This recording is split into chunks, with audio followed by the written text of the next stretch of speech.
এখন ওয়েদারটা বেশ ভালোই লাগছিল। ঘুম থেকে উঠেই দেখতে পাচ্ছি যে একটা মেঘলা মেঘলা আকাশ করে আছে।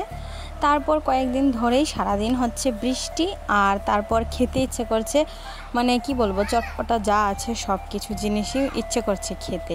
তো কি করা যায়, কি করা যায়। তো হ্যালো বন্ধুরা, আমার চ্যানেলে আরেকটা নতুন ভিডিওতে তোমাদের অনেক বেশি ওয়েলকাম। তো চলো দেখতে থাকো ভিডিওটা।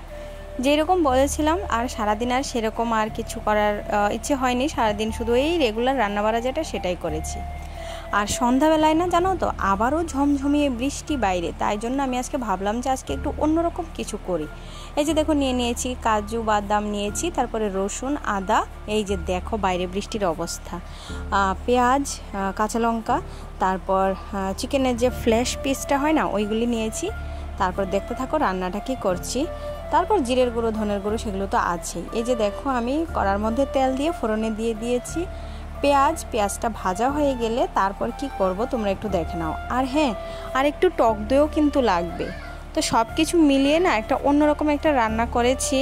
যদিও সঙ্গে মিনিকেট চালের ভাত করেছিলাম, কিন্তু তাও কিন্তু নানপুরিটা ভীষণ মিস করেছিলাম। আর এখানে দেখো, আমি কিন্তু আস্ত জিরে আর ধনে দিয়ে দিয়েছি, আর কাঁচা লঙ্কা কয়েকটা, শুকনো লঙ্কা, আর দই, একটু দই আর কাজু বাদাম দিয়ে একটা পেস্ট বানিয়ে সেই চিকেনের উপরে দিয়ে দিয়েছি।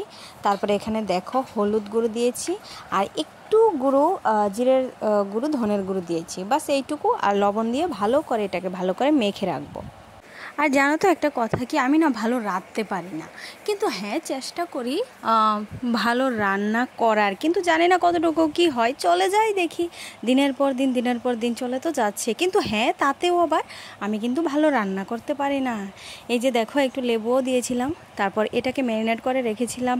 এই ধরো আধা ঘন্টার মতো ম্যারিনেট করলেই হবে, কেননা এগুলি যেহেতু ফ্ল্যাশ পিস, সেরকম ঘন্টার পর ঘন্টা ম্যারিনেশনের দরকার নেই। আর চিকেনটাও খুব ভালো ছিল, আমি ইচ্ছে করেই কিন্তু এই পিসগুলো নিয়েছিলাম। তো চলো, ওইদিকে কিন্তু আমার এদিকে চাল ধুয়ে রেখেছি, এখন চালটাও তুলে দেব, কারণ জল গরম হয়ে গেছে।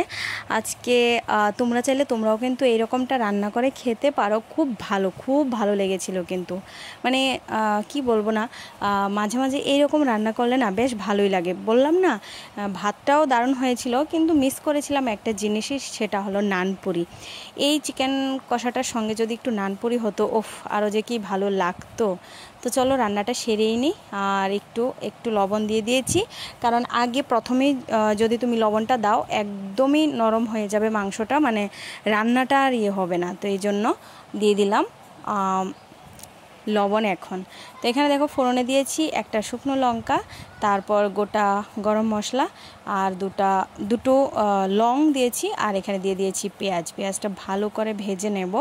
তারপর ভেজে নিয়ে তারপর আমি কিন্তু চিকেনটা দিয়ে দেব। এটার মধ্যে আলাদা করে কোনো রকম জল দিতে হবে না বন্ধুরা, তোমরা একটু খেয়াল করো, আলাদা কোনো রকম জল দিতে হবে না। এটাই ঢেকে একদম নরম হয়ে যাবে চিকেনটা, এত টেস্টি হয় মানে কি বলবো। আর এখানে কিন্তু আমি কাজু বাদামের পেস্টটাও দিয়ে দিয়েছি, কাজু বাদাম আর দই, মানে সব কিছু একেবারে শর্টকাট রান্না যাকে বলে। আমিও তো কিন্তু বাবা ঘুরিয়ে পেঁচিয়ে অত সময় আমার নেই। তোমরা সবাই জানো আমার একটা বাচ্চা আছে, এই বাচ্চা সামলে তারপরে এত কিছু পরিপাটি করে এত সময় নিয়ে রান্না করার মতো সত্যি আমার সময় নেই। আমি ভীষণই ব্যস্ত, আমার হাজব্যান্ডেরও ভীষণ তাড়া থাকে, তাই জন্য আমার ব্যস্ততাটা আরও বেশি। তো এই জন্য আমি এত কিছু পরিপাটি করে আমার করার টাইম নেই, আমি শর্টকাটে চেষ্টা করি যতটুকু ভালো হওয়ার।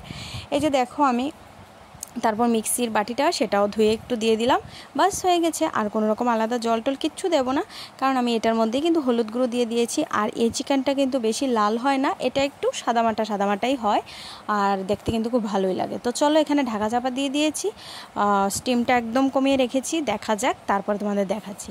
এই যে দেখো, ঢাকা তুলে এই রকম পরিস্থিতি হয়ে আছে, মানে প্রায় হয়েই গেছে একদম, এটা লাস্ট পজিশন কিন্তু। তো চলো বন্ধুরা, টাটা।